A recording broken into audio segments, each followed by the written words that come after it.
नमस्कार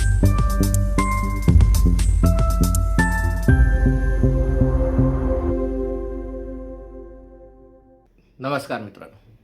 काल धर्मेंद्र प्रधानांच्या राजीनाम्याने कॉकरोच जनता पार्टीच्या आंदोलनाची सांगता झाली, पण या आंदोलनामुळे देशातल्या अनेक विरोधी पक्षांना नवीन पालवी फुटली.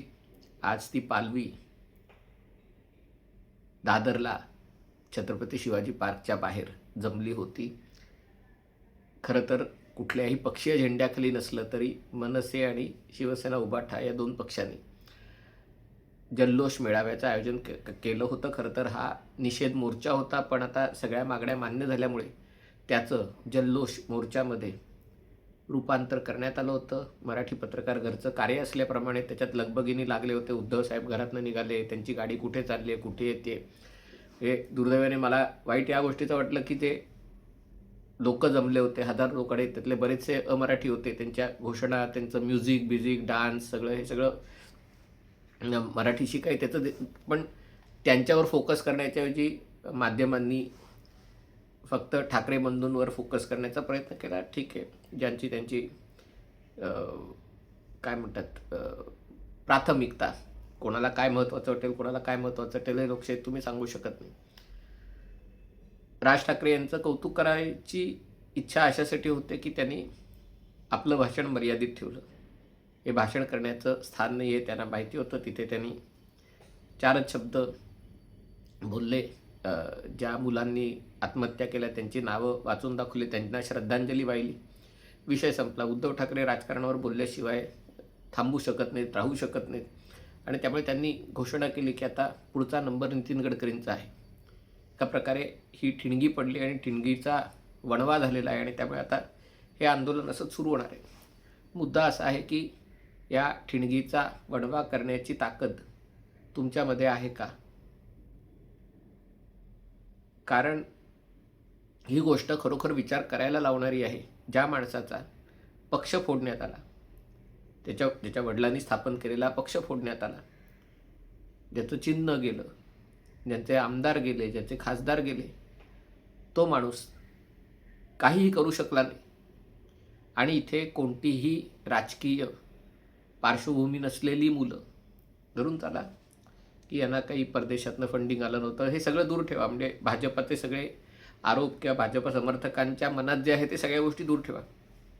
कागदावरचं जे चित्र असं आहे की सर्वसामान्य घरातल्या मुलांनी दिल्ली गाठली आणि त्यांच्यावर लाठीचार्ज करण्यात आला, त्यांच्यावर अश्रुधुराचा फवारा करण्यात आला, पण ते हटले नाहीत. मी त्या मुलांची बाजू सांगतोय, कृपया माझं मत आहे हे असं धरू नका, पण ती त्यांची भूमिका आहे. स्वतः अभिजित तिपकेने सांगितलं की आईवडिलांनी सांगितलं की तू ये परत, आम्हाला तुझी काळजी वाटते, पण त्यांनी आईवडिलांना सांगितलं येईन तर धर्मेंद्र प्रधानांचा राजीनामा घेऊनच येईन. आणि त्या प्रकारे राजीनामा घेऊनच अभिजित तिपके आता घरी जाईल. प्रश्न पडतो की जे अभिजित तिपके आणि त्याच्या सहकार्यांना जमतं ते उद्धव ठाकरेंना आणि इतर विरोधी पक्षाच्या नेत्यांना का जमू नये? तसं बघायला गेलं तर हे सगळे प्रस्थापित राजकीय पक्ष आहेत. अनेक दशकांचा अनुभव त्यांच्याकडे आहे, अनेक वर्ष त्यांनी राजकारणात घालवलेली आहे, संघटना आहे, आर्थिक समृद्धी आहे. पण तरी देखील अशा प्रकारचं आंदोलन करण्याची ताकद यांच्यात का नाही? पोलिसांच्या विरोधात जाऊन, एका प्रकारे पोलिसांच्या विरोधातच गेले, कारण हा मोर्चा होता त्याला परवानगी जंतर मंतर पुरती होती. संसदेवर चाल करून जायचं आणि परवानगी नसताना जो टॉलस्टॉय मार्ग संसदेचा मार्ग आहे त्याच्यावर जाणं आणि मग पोलिसांकडनं लाठीचार्ज होणं, तो किती झाला, जास्त झाला, कमी झाला, दूर ठेवा. मुलांकडनं किती हिंसाचार केला गेला तो मुद्दा दूर ठेवा. पण कायदेभंग करून पोलिसांची परवानगी नसताना तिकडे चाल करून जाऊन आंदोलन करायचं आणि केंद्र सरकारला कायदेभंग केलेल्या मुलांविरुद्धचे केसेस मागे घ्यायला लावायच्या, हे मोठं यश आहे का? कदाचित त्याचं एक कारण असं आहे की यांचेच अर्थात आरोप आहेत की मोदी सरकार CBI, ED, इन्कम टॅक्सचा वापर करते.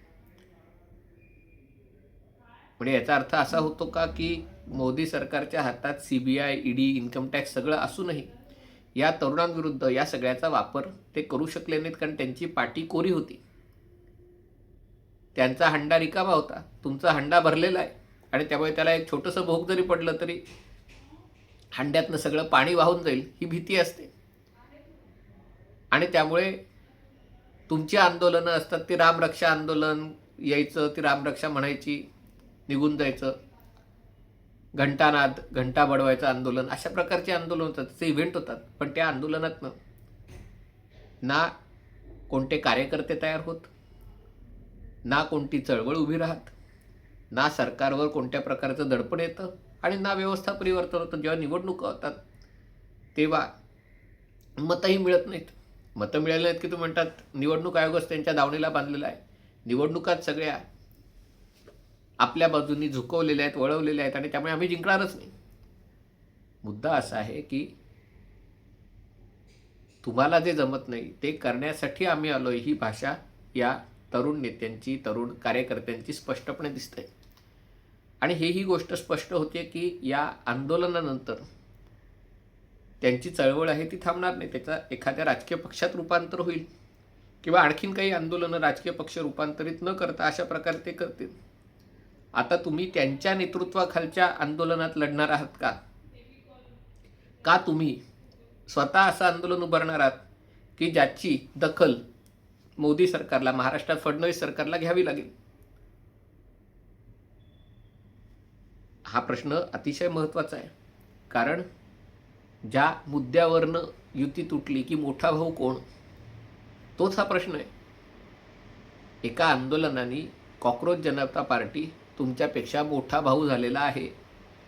आता मोदी सरकारला खाली खेचण्यासाठी तुम्हाला त्यांचा लहान भाऊ म्हणून काम करण्याशिवाय पर्याय नाही. आणि तो पर्याय नाही याचाच अर्थ हा दिसतोय की मराठीचा मुद्दा काढून टाकला. सगळे कार्यक्रम तिथे हिंदीमध्ये चालू होतात. ही सगळी मुलं जर मुंबईतली होती, मुंबईत जन्मलेली होती, तर त्यांना एवढंही मराठी येऊ नये. म्हणजे मुंबईत काम करायला येणाऱ्या परप्रांतीयांना मराठी यायला पाहिजे, पण मुंबईत जन्मलेल्या लोकांना मराठी बोलता येऊ नये. 10 वर्ष शाळेत मराठी शिकलेल्यांना मराठी बोलता येऊ नये. पण हे मुद्दे आता तुम्हाला सोडून द्यावे लागतील, कारण राजकारणात त्यांची मतं हवीत, त्यांची ताकद हवी. तर तुमच्या जिव्हाळ्याचे मुद्दे तुम्हाला सोडून द्यावे लागतील. भाजपा,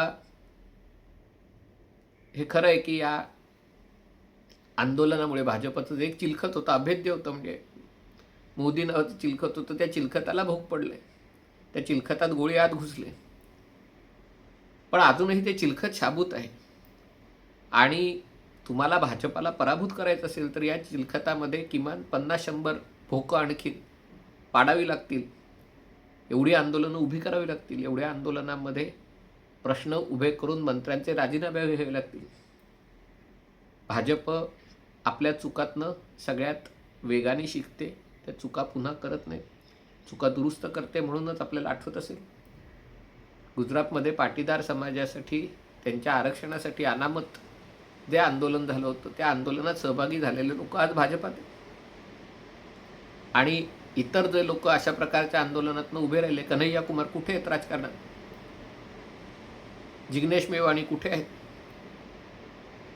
आणि त्यामुळे हे सगळं ठीक आहे, भाजपाचा कसा, भाजपाला किंवा मोदींना किंवा त्यांच्या कार्यकर्त्यांना कशी अद्दल घडली याचा आनंद साजरा करणं हे ठीक आहे, पण त्याच्यातून तुम्हाला काय मिळणार आहे हा जर विचार नसेल आणि त्या विचारानुसार रणनीती नसेल, तर दुसऱ्याच्या लग्नात जल्लोष करण्यापुरतंच तुमचं महत्त्व राहील.